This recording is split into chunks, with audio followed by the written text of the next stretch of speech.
The forest was a perfect theater for chaos. Towering pines stretched endlessly, their shadows forming an intricate lattice on the forest floor. The early morning mist clung stubbornly to the ground, muffling sounds and adding an air of mystery to the wilderness. High above this seemingly unremarkable stretch of Earth's terrain, an alien vessel hovered, cloaked in an electromagnetic field that rendered it invisible to both human eyes and instruments. Inside, for beings with elongated limbs and reflective eyes observed the scene below with a mix of curiosity and disdain. The Tharvok were an advanced species, their society built on principles of logic and efficiency. They had conquered the challenges of their own hostile planet centuries ago and had since roamed the galaxy, cataloging less evolved civilizations. Humanity, in their view, was primitive, a species governed by emotion, unpredictability, and what the Tharvok deemed inefficient survival mechanisms. Today's mission was simple: observe human behavior in its rawest form and confirm their hypothesis that humans were, at best, a galactic anomaly and, at worst, a cosmic joke. The observation point was a clearing in the forest where 4 humans had set up a makeshift camp. They had arrived as part of a reality show experiment, a test of survival skills with no modern tools, limited food, and only their wits to rely on. The Tharvok, hidden in their cloaked vessel, watched intently. Primitive chaos, remarked Kelth, the youngest of the Tharvok observers, as he watched a man in a rugged jacket struggle to light a fire. His muscular build and military-style demeanor suggested experience, yet he fumbled with the flint as if it were a foreign object. "He is wasting energy," replied Merrick, the mission leader, his voice smooth and clinical. "The effort-to-outcome ratio is inefficient." Typical human behavior. Another screen displayed a woman crouching by a small creek, filtering water through a handmade contraption of cloth and stones. She was methodical, her hands moving with practiced precision, yet she paused frequently to jot notes in a weathered notebook. "Why record observations?" Merrick questioned aloud. "The immediate task is hydration, yet she divides her focus." "Illogical." Kelth tilted his head, his reflective eyes narrowing. "Perhaps it is a ritual, a meaningless gesture for their emotional gratification." The other 2 Tharvok observers chuckled softly, a sound akin to wind passing through reeds. To them, humanity's survival methods were a source of amusement, a chaotic dance with no discernible rhythm. As the day unfolded, the humans continued their activities, each revealing unique strengths and flaws. The military man, Ryan as the others called him, eventually managed to light the fire, but not without muttered curses and a significant expenditure of energy. The scientist, Dr. Lila Patel, meticulously cataloged plants, her keen eye spotting edible roots and berries the others had overlooked. A blonde woman named Emma, a wilderness medic, patched up a minor injury on her own leg with improvised tools, while the last member of the group, Zach, a brash social media influencer, attempted to fashion a fishing spear out of a tree branch. From the aliens' perspective, the group was disjointed and inefficient. They bickered over how to allocate their limited resources and argued about whether to prioritize shelter or food. Yet, something strange began to emerge, a pattern the Tharvok couldn't fully comprehend. Despite their disagreements, the humans repeatedly returned to the campfire, sharing their findings and laughing at their mistakes. Zach, though inept with the spear, kept the group entertained with jokes and exaggerated tales of his past exploits. Lila and Emma, though initially frustrated with Ryan's gruff leadership style, eventually found a rhythm in working alongside him. "This is strange," Kelth admitted, breaking a long silence. "Their survival strategies lack coherence, yet they persist. And the laughter, what purpose does it serve?" Merrick leaned forward, his gaze fixed on the humans. "It is illogical but not ineffective. Their emotional bonding seems to enhance their cooperation." Fascinating. As dusk fell, the Tharvok observed a key moment. A sudden rustling in the underbrush startled the group, revealing a small bear sniffing around for food. Ryan stepped forward, his voice calm but firm, guiding the group to slowly retreat without triggering the bear's aggression. Together, they moved as a unit, each trusting the others to stay composed. The bear eventually lost interest and lumbered away, leaving the camp intact. That should have ended in disaster, Merrick remarked, his tone now tinged with something bordering on respect. They relied not on strength or technology, but trust. How peculiar. Kelth hesitated before speaking. Perhaps their chaos is a form of strength. Merrick dismissed the notion with a wave of his hand, but the seed of doubt had been planted. As the humans huddled around their fire, their laughter echoing into the night, the Tharvok recorded their findings, though for the first time in their centuries of observation, they found themselves questioning their conclusions.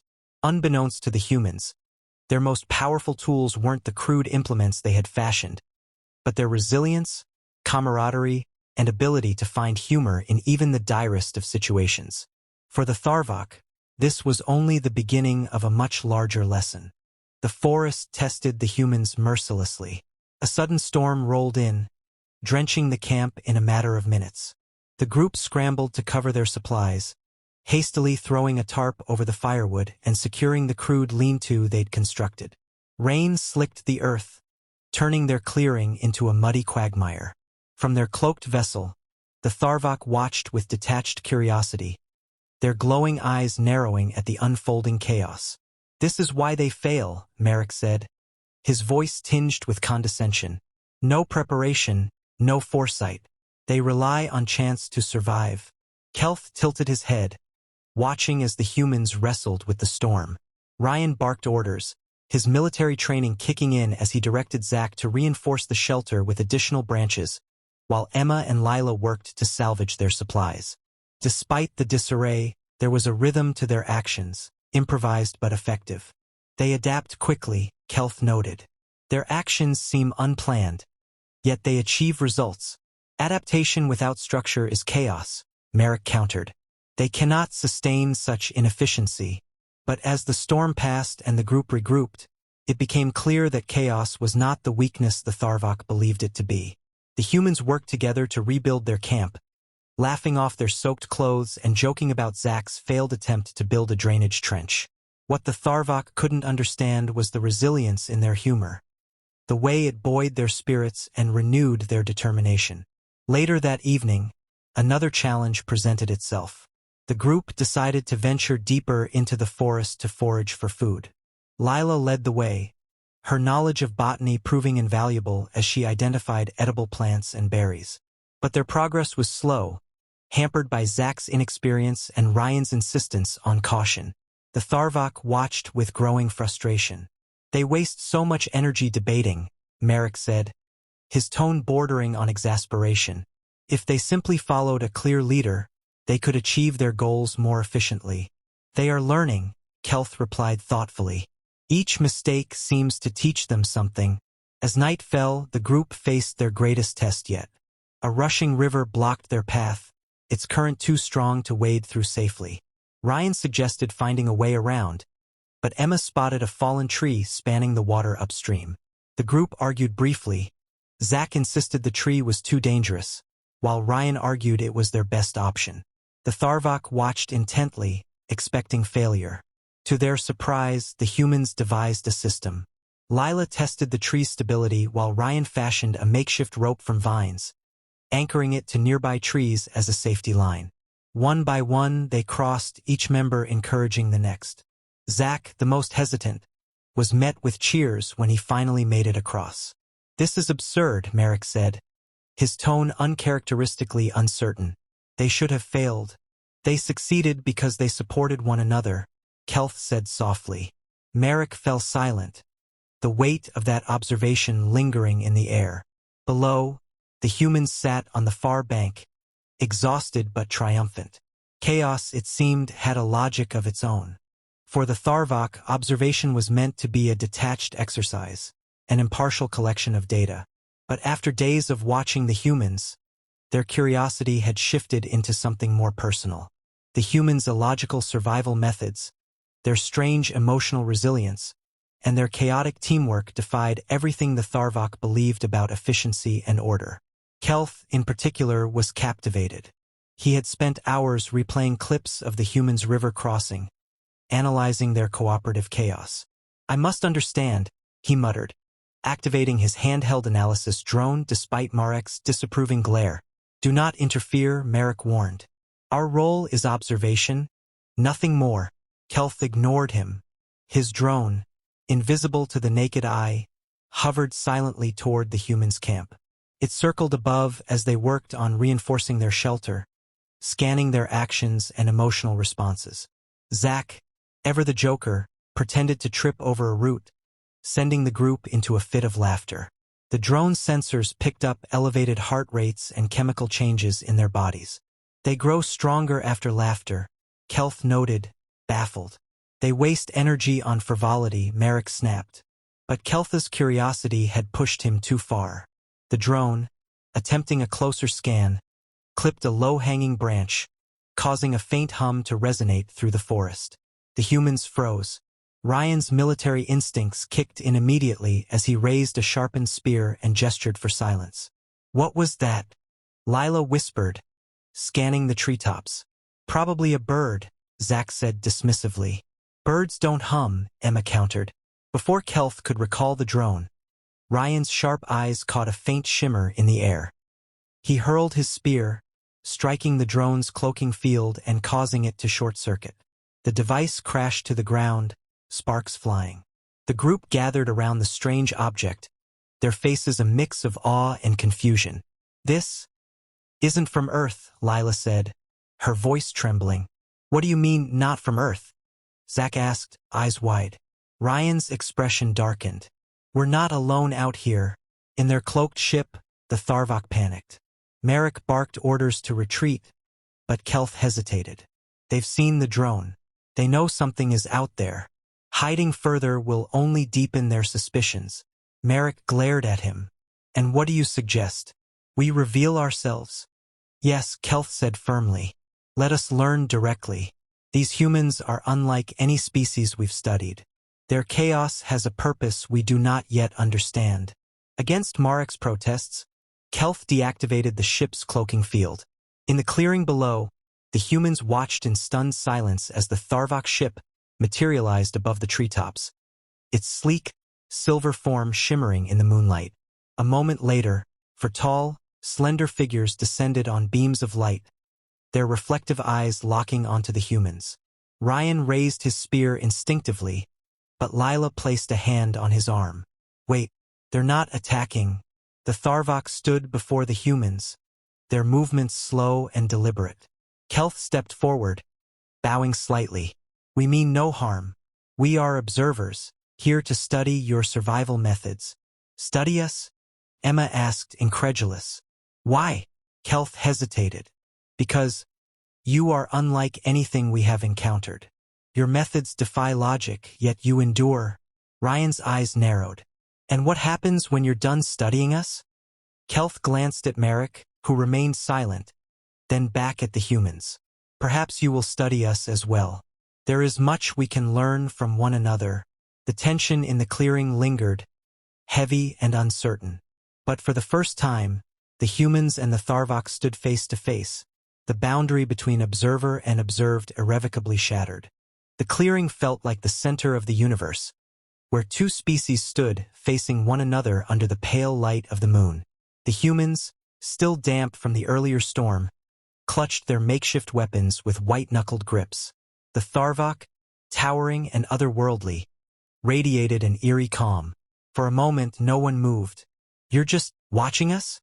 Lila broke the silence, her voice sharp with disbelief. Yes, Kelth replied, his tone steady but curious. We study species across the galaxy to understand survival strategies. Your kind confounds us. Ryan's eyes flicked between the aliens, his grip on the spear tightening. And why should we trust you? Observing isn't the same as harmless. Kelth hesitated, looking at Marek for support, but Marek stood stiff and silent, his reflective eyes scanning the humans like a predator waiting for weakness. It was Kelth who stepped forward, his movements slow and deliberate. You have already survived this long in conditions we believed impossible for your kind. Trust is not needed for us to learn, but it may make this easier, for all of us. Zach laughed nervously, breaking the tension. So you're saying we're like your science experiment? Great. always wanted to be famous. Even to aliens. Emma shot him a glare but lowered her own weapon slightly. If you're so advanced, why do you need to study us? Surely you've figured out survival already. Keltha's reflective eyes blinked slowly, almost thoughtfully. We have perfected survival through logic, order, and efficiency. But you, he gestured at the group. You survive through chaos, emotion, and connection. These methods are foreign to us. And yet they work. Merrick interjected, his voice cold and clinical. They work inconsistently. Your survival is riddled with inefficiencies and risks. If not for sheer chance, you would have failed by now. That's not true, Lila shot back, her voice firm. We adapt. We problem solve. And we succeed because we don't rely on just one way of thinking. Kelth tilted his head, intrigued. You succeed because you rely on each other. Alone, none of you would have lasted this long. Emma stepped forward, her gaze steady. Is that what you're here to learn? How we work together? Kelth hesitated, then nodded. It is a concept we struggle to comprehend. Our kind does not form bonds as you do. It is inefficient. But it works, Ryan said, lowering his spear fully now. Efficiency isn't the only way to survive. Sometimes it's about trust. Even when it's messy. Merrick stiffened, his voice sharp. Enough. We have observed. There is no further need for interaction. He turned to Kelth. We return to the ship. Now. Kelth glanced at the humans, then back at Merrick. No, he said firmly. We've only begun to understand. This isn't just observation anymore. It's learning.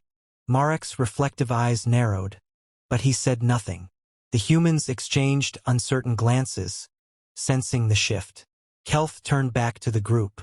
If you are willing, we wish to help you. Not as observers, but as allies. Ryan's eyebrows rose. Help us? Why? Kelth smiled faintly, a gesture that seemed oddly human. Because your survival teaches us something our logic cannot. And perhaps, together, we will discover what it means to endure, not just as individuals, but as something greater. The humans looked at one another, their hesitation slowly dissolving into cautious resolve.